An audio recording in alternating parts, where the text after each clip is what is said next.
Hi, Amy and girls. I do not have a videographer, and JC, you do not count, so stay. Stay. Um, I don't know if I can teach you how to crochet, and don't mind my background in my room. I'm out in my little man cave.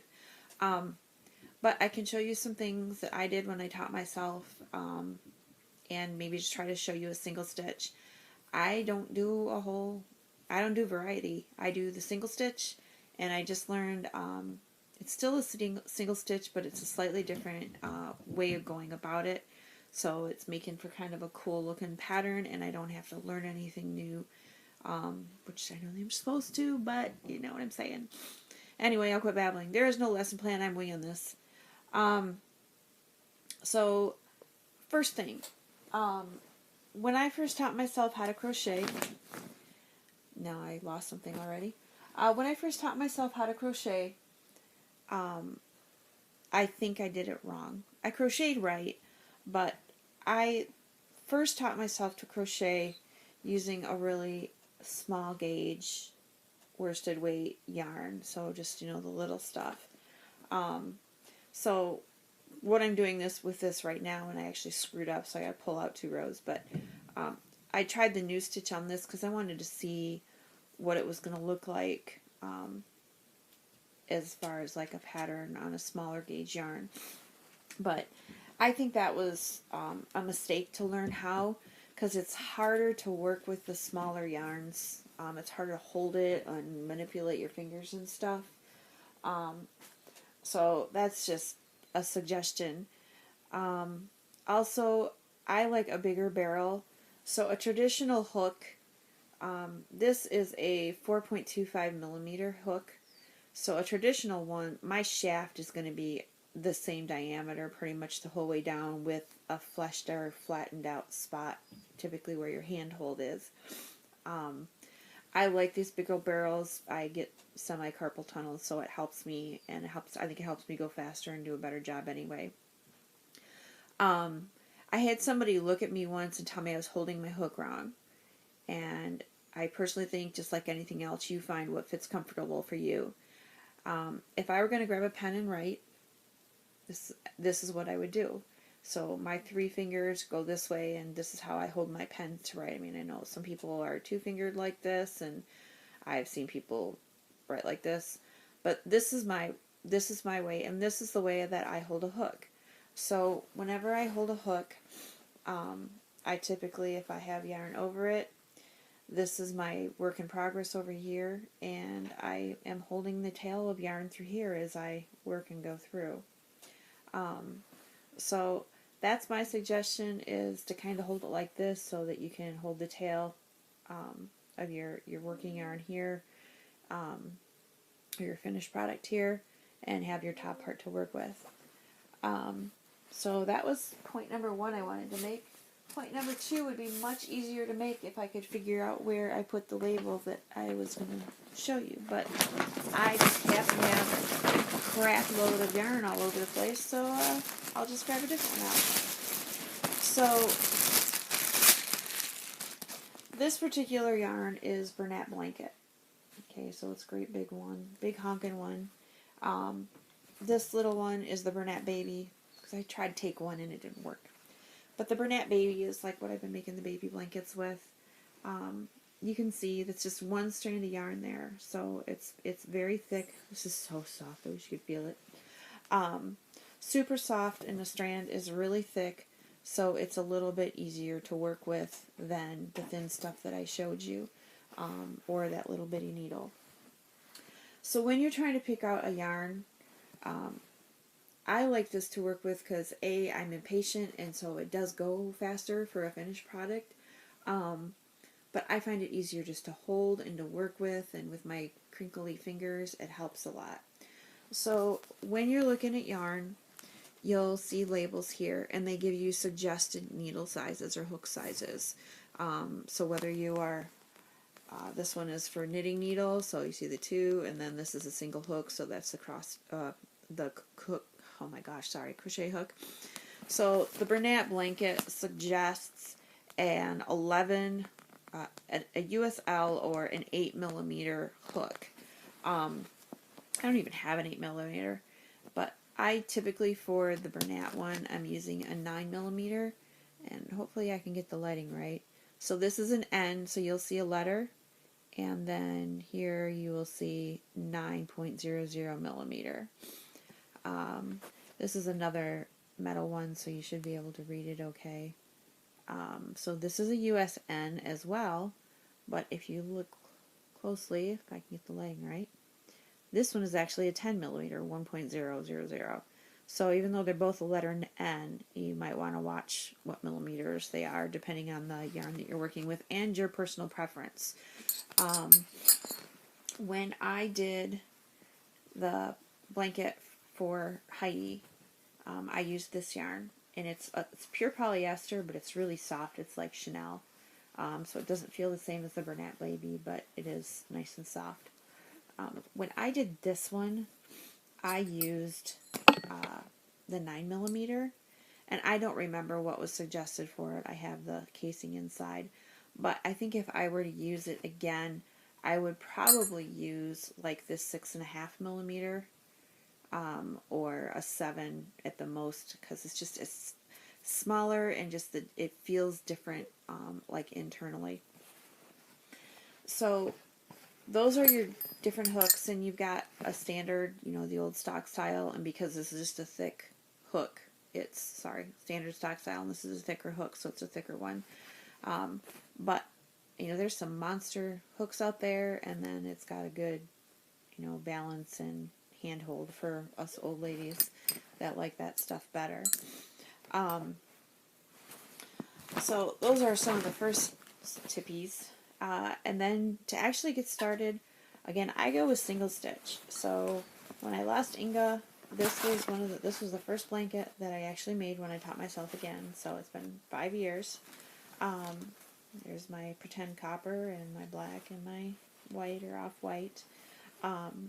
But this was all single stitch, and this yarn has been washed a lot, so you'll see it's pilled up a lot. But this was I think a Lion's brand, but it's a thicker yarn, so it was really easy to work with. And I can't remember how many rows I have. I'm not gonna count them, but this width was an entire ball, and this is more like a throw. It might fit like on a twin bed or a little bit wider, just barely on a double, and it would take me about an hour to run through one skein of a color.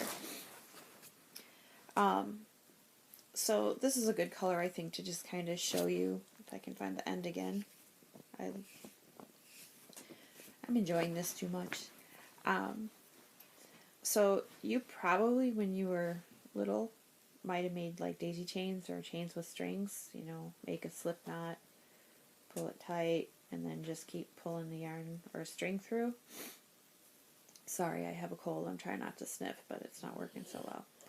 So that's the same thing. That's the chain stitch that when people talk about chaining and crochet, that's all it is. The difference is you're using a hook so that you've got some uniformity.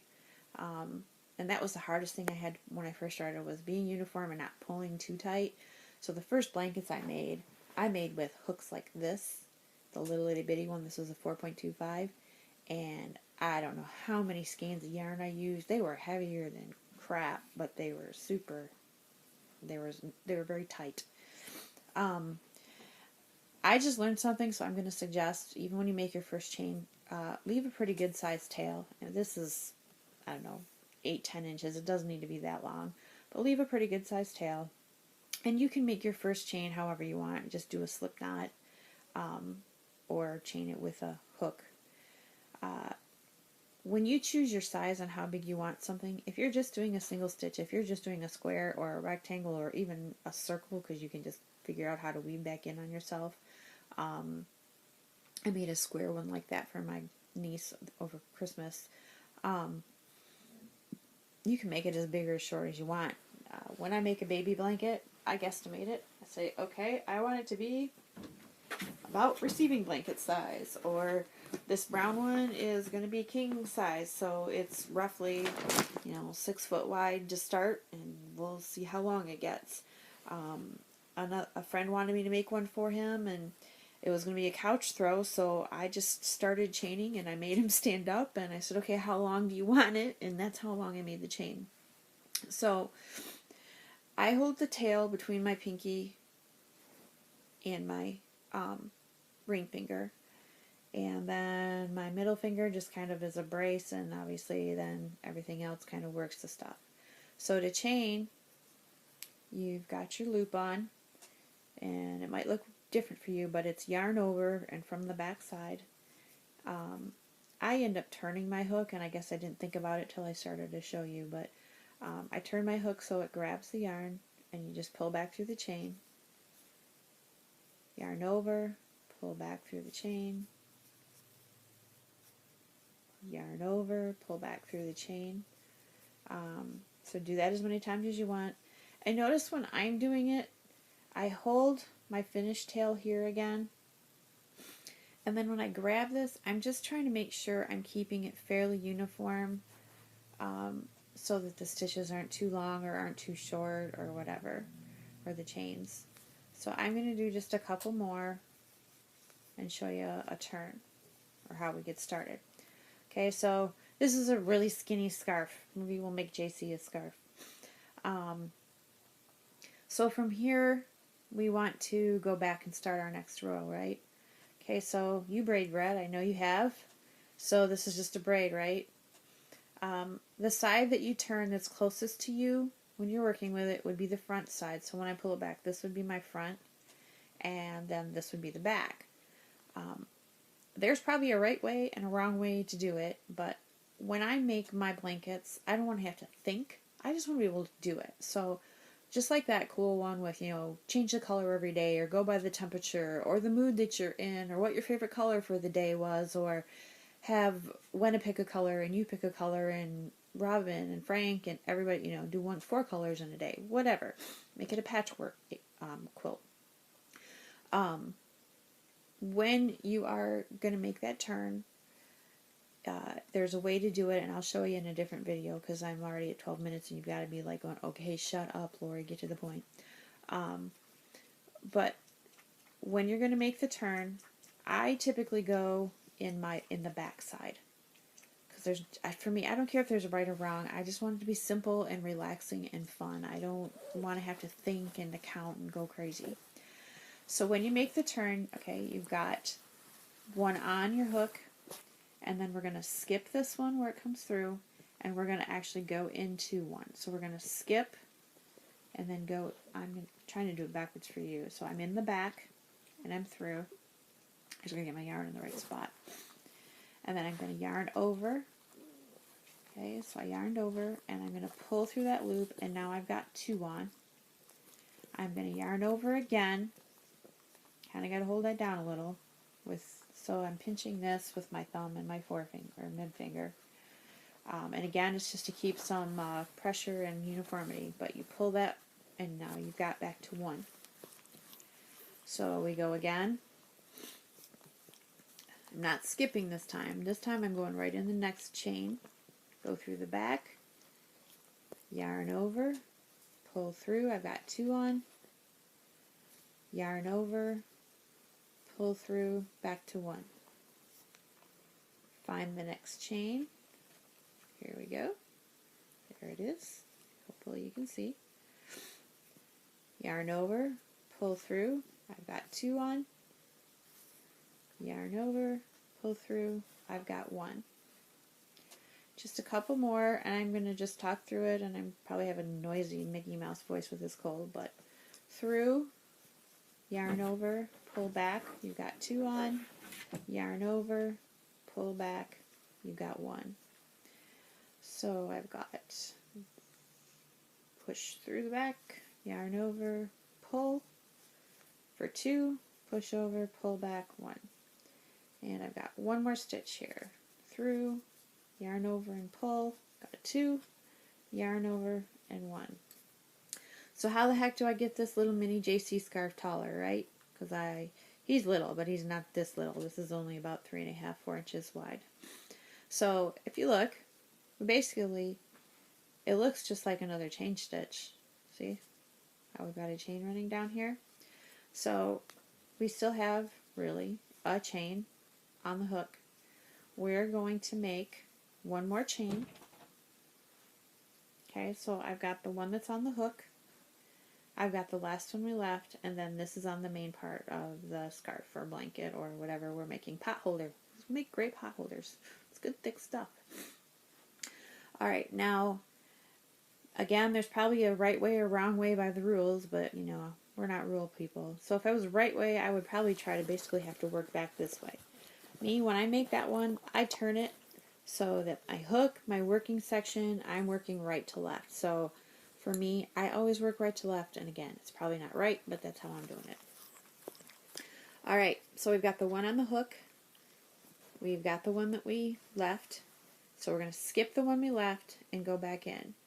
Now here again, you can choose to go through the back, so see these would be the back, hopefully so this would be the back because it's away from my chest. Or these would be the front, it's the one closest to me. I always go through the front, and it'd be interesting if I could remember to do it if I like went through the front on one side and then went through the back on the other to see what, you know, if it would look right or wrong. But anyway, you pick. Go through the front or go through the back or go through the front. I'm going to go through the front. So I just remember one on the hook, skip one, grab the next one, and same thing now. We're going to yarn over. Whoops, I lost it. Yarn over. We're going to pull through the one. We're not pulling through two. So right here, you see I've got white on the hook for the yarn over, and then brown to pull through, and then white was our chain.